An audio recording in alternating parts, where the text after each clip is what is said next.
बाबा साहब भीमराव अंबेडकर का एक कोटेशन है, शिक्षा वो शेरनी का दूध है जो जितना पिएगा वो उतना दहाड़ेगा। राजस्थान के प्रतापगढ़ जिले का एक युवक दहाड़ा भी। जी हाँ, एक छोटे से गांव जिसकी जनसंख्या ही 100-150 है, जहां पर स्कूल ही प्राथमिक है, मतलब 5वीं तक का स्कूल है। आज का युवा जहां एक नौकरी के पीछे भागता है, वहां पर ये जो मेरे साथ शख्सियत बैठी है, उन्होंने लगभग 7 नौकरियों के आसपास उनके पास ऑफर आए, 7 नौकरियों के। उसके बाद 3 नौकरियों को उन्होंने ज्वाइन भी किया। जो भी युवा तैयारी कर रहे हैं या फिर नौकरी की तलाश में हैं और जो जानना चाहते हैं कि तैयारी किस तरीके से करी जाए तो उन्हें नौकरी बड़ी आसानी से मिल सकती है, किस तरीके से कॉन्फिडेंट बिल्ड किया जा सकता है, तमाम सारी चीज़ों पर बात करने के लिए मेरे साथ हैं ललित जी शर्मा, जो मेरे टीचर भी रह चुके हैं। उनसे बातें करेंगे, तमाम सारी चीज़ें और तमाम सारी जो टिप्स हैं उनसे लेंगे। बहुत बहुत स्वागत है सर आपका। बहुत बहुत धन्यवाद पंकज जी। आज टीम टीएसपी के इस पॉडकास्ट पर, आपके चैनल पर आकर मैं बहुत प्रसन्नचित महसूस कर रहा हूँ। नहीं, प्रसन्नचित्त तो हम हैं और गौरवान्वित हम महसूस कर रहे हैं, शायद आपको पता हो नहीं हो, लेकिन शुरुआती जब हमने 12th पास की थी और एसटीसी का एक कॉम्पिटिटिव एग्ज़ाम देने की तैयारी कर रहे थे, तो आप ही से कोचिंग ली थी। लास्ट बेंच पर मैं बैठा करता था और आपसे जो है वो हमने ट्यूशन लिए 2-3 महीने। अच्छा अच्छा। जी।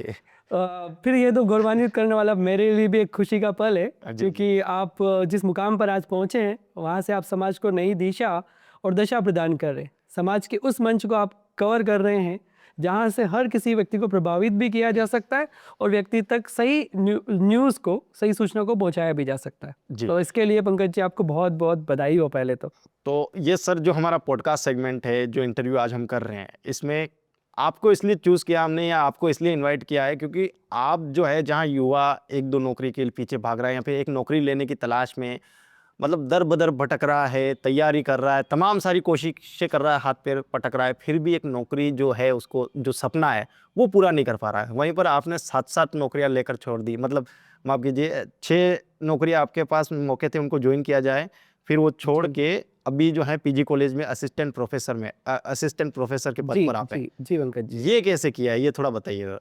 ये आप मान लीजिए कि कुछ पाने की चाहत थी। हाँ, एक छोटे गांव से निकला हुआ था, सपने बड़े थे हाँ। और उस राह पर मैं चलता गया और कारवां बनता गया। अभी आप इंग्लिश के असिस्टेंट प्रोफ़ेसर हैं पीजी कॉलेज में। जी हाँ। लेकिन मैंने सुना कि आपकी जो पूरी पढ़ाई वो हिंदी माध्यम में हुई थी और सरकारी स्कूल में हुई थी। जी, मेरी प्राथमिक शिक्षा गांव भुआ से, जो मेरे गांव में जब मैं पढ़ता था तब स्कूल नहीं था। हुँ।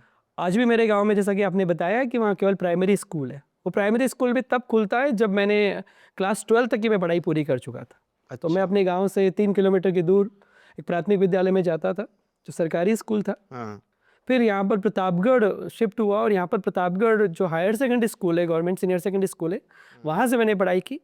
आज जिस कॉलेज में असिस्टेंट प्रोफेसर हूँ इंग्लिश का, उसी कॉलेज से मैंने अपनी ग्रेजुएशन को कंप्लीट किया है। कौन से गाँव के हैं आप? मैं बेसिकली बाजनी, एक जो छोटा सा गांव है, हाँ। उस गांव से अच्छा, मैं तो बिलोंग करता आपने अपनी स्कूली शिक्षा, क्योंकि उस समय आपके गाँव में स्कूल भी नहीं था, हूँ। जी, तो स्कूल में आपने शुरुआती शिक्षा भुआसिया से ली, जी उसके बाद प्रतापगढ़ हाई सेकेंडरी से ली जी और उसके बाद पीजी कॉलेज में। जी मतलब किसी भी प्राइवेट संस्थान का रुख आपने नहीं किया है। जी। तो ये मोटिवेशन कहाँ से आई कि भई पढ़ाई पढ़ते जाना, पढ़ते जाना, पढ़ते जाना। एक क्योंकि आजकल के युवा एक नौकरी मिल जाती है उस पर ही रुक जाते हैं, भई हो शांति मिल जाती है उनको। शुरुआत के दौर में मैं, जब मैंने अपनी पढ़ाई कंप्लीट किया, उसके बाद में मैं प्राइवेट जॉब की तरफ बढ़ा। हुँ, उसके बाद में कुछ साथी ऐसे मिले जो गवर्नमेंट फील्ड की अलग अलग तैयारी कर रहे थे। हुँ। शुरुआत, जैसा आप बोलते हैं फेलियर की, तो फेलियर्स मैंने भी बहुत देखे। अच्छा। स्टार्टिंग में बैंकिंग सेक्टर में मैं जाना चाहता था। हुँ, बैंकिंग सेक्टर के मैंने बहुत सारे एग्जाम दिए, ठीक है। बैंक पीओ का, आईबीपीएस के, बैंक क्लरिकल के, और मुझे याद भी नहीं कि मैंने कितने एग्जाम दिए। 8-10 एग्जाम के लगभग वो अटेम्प्ट रहे होंगे। हुँ, लेकिन तैयारी उस लेवल तक नहीं हो पाई थी क्योंकि हमारे पास रिसोर्सेज लिमिटेड थे। अच्छा। ऐसा एक्सपोजर यहाँ हमारे शहर में था नहीं। हुँ, तो उसके बाद मेरी यात्रा चलती रही और मेरी इच्छा थी कि मैं बैंक में पीओ की पोस्ट, जो ऑफिसर्स होता है, वहाँ पर चला जाऊँ। लेकिन मैंने एग्जाम दिया तो कभी किसी एक सेक्शन में 1 नंबर कम है, हुँ, अगले अटेम्प्ट दिया तो किसी सेक्शन में 2 नंबर कम है। ठीक है। शायद डायरेक्शन उस दिशा में ले जाना ही नहीं चाहती थी। लेकिन मैंने पहला जो एग्ज़ाम क्लियर हुआ था मेरा, बैंकिंग सेक्टर का क्लियर हुआ था, आईबीपीएस क्लरिकल में एग्ज़ाम होता। लेकिन उसी दौरान मैं अपना बीएड भी कंप्लीट करता हूँ और मेरी जॉब लगती है सेकंड ग्रेड की पोस्ट पर लगती है। ठीक है। जी सेकंड ग्रेड की पोस्ट पर लगते हैं। उसके बाद तो मन को थोड़ा-सा शांति हो गई होगी कि चलो जॉब में आ गए। एक मतलब जो समाज में रहता है कि भई जॉब मिल जाए तो प्रतिष्ठा भी मिल जाता है, सम्मान भी मिल जाता है। तो वो चीज़ तो कंप्लीट हो गई होगी वहाँ से। जी, आप कह सकते हैं कि जब हम गवर्नमेंट जॉब में चले जाते हैं तो समाज में मान सम्मान प्रतिष्ठा, और जो कि हमारे यहाँ पर, हमारे यहाँ ही नहीं पूरे राजस्थान को ले लीजिए आप, सरकारी नौकरी का महत्व है और होना भी चाहिए, क्योंकि हम जैसे जो युवा हैं जिसकी मेन प्रधानता या गाँव में रही कृषि प्रधान जो हम लोग रहे हैं, वहाँ से अगर निकलते हैं तो सरकारी नौकरी की चाहत सभी को होती है। अच्छा। तो कुछ समय तक वो खुशी का माहौल था, लेकिन अंदर से कमी महसूस हो रही थी। अच्छा, कि कुछ और भी करना है। हाँ, कुछ और पाने की चाहत भी थी, हाँ। कुछ कम लग रहा था। कम लग रहा था। फिर उससे आगे कैसे बढ़े, क्या टारगेट बनाया और कैसे उसको अचीव किया? जैसा कि मैंने बताया था आपको, पहले मैं बैंकिंग का प्रिपरेशन कर रहा था, उसके बाद मैं टीचिंग फील्ड में आता हूँ, और टीचिंग फील्ड में ये मान लीजिए कि डेस्टिनी जो है वो लेकर आई है, क्योंकि शुरू से मेरा ऐसा कोई विचार भी नहीं था कि मैं इस फील्ड में जाऊँगा। तो मेरा एक साथी है रविशंकर मीणा करके, जो हम स्कूल लेवल से साथ पढ़ रहे थे, उसने मुझसे पहले बीएड कर लिया था और वो आरपीएससी की तैयारी कर रहा था। ठीक है। और उसने वो एग्ज़ाम क्लियर भी कर लिया। क्योंकि मैंने बीएड नहीं किया था, तो उसका कहना था कि बीएड कर ले, कहीं ना कहीं काम आएगी डिग्री। तो उसके कहने पर मैं पहली बार वो बीएड करता हूँ, और बीएड करने के बाद उस टाइम वैकेंसी आती है, तो मैं कुछ टाइम जयपुर जाता हूँ, वहाँ से तैयारी करता हूँ, और सेकेंड ग्रेड के एग्ज़ाम में मेरी उदयपुर डिवीज़न में फर्स्ट रैंक भी बनी थी। तो जब आप एसटीसी की कोचिंग किया करते थे, साल होगा वो 15-16 के आसपास जी। का, उस टाइम रोजगार मिल गया था या बेरोजगार? उस समय रोजगार था, उस समय ग्रेड 2 का टीचर था मैं। अच्छा, सेकंड ग्रेड के टीचर सेकंड थे आप, ग्रेड है के ना? टीचर पे। उसके बाद फर्स्ट ग्रेड के टीचर बने आप। उसके बाद फर्स्ट ग्रेड के लिए जाना चाह रहा था। हाँ। फर्स्ट ग्रेड की प्रिपरेशन, फिर से अपने अस्त्रों शस्त्रों को उठाया, हाँ। और फिर से एक मार्ग में एक निकल पड़ा ठीक कि है। चलो अब तैयारी करते हैं। चलिए, फर्स्ट ग्रेड भी बन गए। जी इसके बाद असिस्टेंट प्रोफेसर बने इंग्लिश के पीजी कॉलेज में। जी। ये थॉट प्रोसेस और ये चीज़ कहाँ से माइंड में आई कि इंग्लिश जो, क्योंकि आप तो सरकारी मीडियम से आते हैं और सारी शिक्षा ही सरकारी मीडियम में मतलब हिंदी मीडियम में हुई आपकी, जी तो हिंदी मीडियम वाला छात्र आज पीजी कॉलेज में असिस्टेंट प्रोफेसर है इंग्लिश का, जी। ये ट्रांसफॉर्मेशन कैसे हुआ? मेरी रुचि थी इंग्लिश में, जब मैं अच्छा। कॉलेज में भी था तो हम लोगों का जो फ्रेंड सर्कल था, हम लोग इंग्लिश में बात करने की कोशिश भी किया करते थे, क्योंकि इंग्लिश एक लैंग्वेज है और एक स्टेटस सिंबल भी समाज ने बना रखा था, तो थोड़ा इंटरेस्ट था मेरा इंग्लिश में। तो जब मैं ग्रेड फर्स्ट बना, इंग्लिश का लेक्चरर था, उसके बाद मैंने नेट की प्रिपरेशन स्टार्ट की, यूजीसी नेट की। ठीक है। वो यूजीसी नेट का मैंने एग्ज़ाम क्लियर किया। फिर राजस्थान सेट का एक एग्ज़ाम होता है, क्योंकि नेट या सेट दोनों में से कोई एक एग्ज़ाम क्लियर करना हमें ज़रूरी होता है असिस्टेंट प्रोफेसर के लिए, मिनिमम क्वालिफाइंग वो एग्ज़ाम है। ठीक है। उसके बाद में कोविड का पीरियड आता, लाइफ ठीक चल रही थी, वेल सेटल था, स्कूल लेक्चरर था, बच्चों को पढ़ा रहा था, और जीवन ठीक चल रहा था। ठीक है। कोविड के पीरियड आता तो सब कुछ सोचने समझने का एक लाइफ थम जाती है। उस समय को यूज़ करते हुए मैंने स्टार्ट की कि क्यों ना असिस्टेंट प्रोफेसर की भी तैयारी की जा सकती है, क्योंकि उससे पहले हमारे यहाँ से इतने एग्जाम्पल दिखते नहीं हैं। जब इतने एग्जाम्पल दिखते नहीं हैं तो ऐसा कुछ मिल नहीं रहा था कि तैयारी कहाँ से शुरू करें। तो शुरुआती तैयारी बड़ी भटकाव वाली थी, इधर उधर से लोगों की हेल्प मिलती गई, और उसके बाद में मैं आगे बढ़ता चला गया। अच्छा, उसके बाद मतलब दूसरों के लिए तो बहुत ही खराब गुजरा कोविड, लेकिन उसी चीज़ को आपने अपॉर्चुनिटी बनाया। आप कह सकते हैं कि समय सबके लिए खराब था। मैं खुद 2 बार कोविड पॉजिटिव था। अच्छा। तो समय इस तरह से बीत रहा था, लेकिन उस समय सोचने विचार करने का समय, परिवार के बहुत सारे साथ समय बिताने का था, क्योंकि लॉकडाउन के पीरियड में हम लोग चल रहे थे। उसके बाद मैंने इस प्रिपरेशन को स्टार्ट किया था। अच्छा, इंग्लिश के प्रोफेसर भी बन गए, इसके बाद भी आप थम नहीं रहे हैं, अभी कोई किताब भी निकाल दी और बहुत धमाका कर रही है, वो तमाम जगह बात हो रही है उसकी। ये थॉट कहाँ से आया कि आप किताब भी निकाल देते हैं? जब मैं खुद तैयारी कर रहा था इंग्लिश की, जब मैंने बताया कि ग्रेड 2 की तैयारी की, ग्रेड फर्स्ट की तैयारी की, असिस्टेंट प्रोफेसर की तैयारी की, तो उस समय हमारे माइंड में एक था कि क्योंकि जिस क्षेत्र से हम बिलोंग करते हैं, टीएसपी क्षेत्र से, और काफ़ी दूर दराज का रखा है, ठीक है। यहाँ से सभी बच्चे जयपुर जाके कोचिंग तो करना पॉसिबल भी नहीं है, नहीं कर सकते, क्योंकि हमने और आप इस पूरे क्षेत्र को कवर करते हैं, तो आर्थिक स्तर हम लोगों ने देखा है। सच है। तो किताब लिखते समय हमारे माइंड में एक माइंडसेट बिल्कुल क्लियर था, एक गोल क्लियर थे कि हम नहीं पहुंच पाए, हमारी बात पहुंचे, और वो किताब के माध्यम से पहुंचे। जब वो किताब ही बच्चों के लिए एक मेंटरशिप का काम करे, वो किताब अगर पढ़ते हैं बच्चे, तो फिर उन्हें कोई और गाइड बुक की और कोई कोचिंग की लेने की जरूरत नहीं पड़े। तो उस किताब को लिखते समय इन सभी कॉन्सेप्ट को भी ध्यान में रखा गया, और उन सब बातों को ध्यान में रखते हुए इस किताब की एक थॉट प्रोसेस माइंड में आती है, और इस किताब के ऊपर हमने काम करना शुरू किया।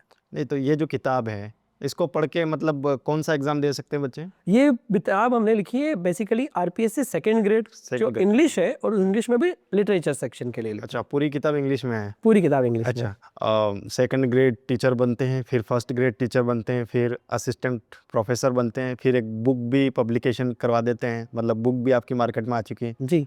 अब क्या गोल है आपका? अब अगर प्राइमरी गोल की बात करें तो मैं प्रतापगढ़ को एक एजुकेशन हब के तौर पर देखना चाहता हूँ। अच्छा, वो मिशन भी है, विजन भी मान लीजिए। वो किस या- तरीके से करेंगे? हमारे एरिया से हाँ। अलग अलग बड़े बड़े कंपटीशन एग्जाम में जैसे लोग निकलना शुरू हो जाएंगे तो अपने आप बच्चों में जागरूकता आएगी एजुकेशन के लेकर, पढ़ने के लिए। अभी तक आपने देखा होगा कि जो छोटी नौकरी कोई भी छोटी या बड़ी नहीं होती, लेकिन रुझान वहां पर दिखता है। बड़ी जो जॉब है, आईएएस है, यूपीएससी है, असिस्टेंट प्रोफेसर मान लीजिए, बड़ी जिम्मेदारियां कैसे? बड़ी जिम्मेदारियां, बड़ी पोस्ट कह लीजिए, वहां पर लोग निकलते हुए दिख नहीं रहे। जब ये से लोग निकलेंगे तो सक्सेस बनेगा, और आपकी सक्सेस स्टोरी आपके गांव के लिए, आपके आसपास के समुदाय के लिए एक मोटिवेशन का काम करेगी। क्योंकि हमारे युवाओं में पोटेंशियल बहुत है। जो पोटेंशियल है, क्षमता है, वो कर सकते हैं, तो बस उनको एक विजन देने की ज़रूरत है। चलिए, आपने हर दौर देखा होगा, क्योंकि सफलता सिर्फ ऐसे नहीं आती, एक तरफा तो आती नहीं है। उसमें निराशा भी आती है, डिप्रेशन भी आता है, अलग अलग थॉट प्रोसेस भी आते हैं, कई बार ऐसे भी आते हैं कि अब होगा नहीं मेरे से। ये तमाम फेज़ आप पार कर चुके हैं। जी। अभी जो इस फेज़ से गुजर रहे हैं, जो स्टूडेंट तैयारी कर रहे हैं, नौकरी की तलाश में हैं, उनके लिए क्या कहना चाहेंगे? किस तरीके से वो तैयारी कर सकता है? देखिए, जब हम किसी एग्ज़ाम की तैयारी करते हैं, लाइफ के किसी गोल को हम पाना चाहते हैं, तो उसमें अप्स एंड डाउन्स हैं, फेलियर्स भी है और सक्सेस भी है। और शुरुआती लेवल पर देखेंगे तो हर किसी को जीवन में फेलियर्स मिले हैं। बहुत सारे सफल लोगों की स्टोरी पढ़ेंगे तो उन्होंने देखा, लेकिन एक स्टूडेंट को ये है कि उसकी कंसिस्टेंसी बनी रहे। उनको उन शुरुआती हार से, निराशाओं से टूटना नहीं है। और कहा भी जाता है कि अगर आपका सपना बड़ा है तो कोई भी छोटी मोटी चीज़ आपको डाइवर्ट और डिस्ट्रैक्ट नहीं कर सकती है। अच्छा, सक्सेस के लिए सबसे बड़ी क्वालिटी क्या देखते हैं आप? किसी भी सक्सेस पर्सन के लिए सिर्फ सबसे स्टूडेंट बड़ी नहीं, कोई भी किसी भी फील्ड में अगर सक्सेस होना है, कौन सी क्वालिटी उसके अंदर होना चाहिए?